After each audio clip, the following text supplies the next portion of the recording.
mga igsoon kaning compound spirit nga ginagawayan sa upat ka panakot mga igsoon. Nagpakita kini nga nagpalugwa lang kini upat ka panakot diha gyud sa diha gyud mga igsoon sa kaypayan sa atong Ginoo nga himo siyang espiritu nga tagatag sa kinabuhi mga igsoon. So doon na siya paglugwa mga igsoon sa kining compound spirit. Napakita kini mga igsoon nga kining ibihog nga espiritu mao diay ang talagsaong Dios nga mao'y patukoranan diha sa pagka-Dios ni Kristo.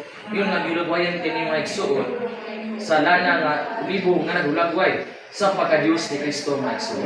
So kining pagka-Dios ni Kristo isgutan dinhi mao diay ni ang Dios nung Trinidad nga gilugwayan sa tulo ka panakot o kining gusto din kanang 500 shekels of spices mga igsoon.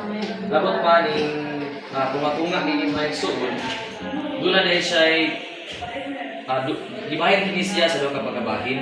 Ang una ni mga igsoon, timaan siya sa tulo usang Dios diha sa iyang pagkabanhaw.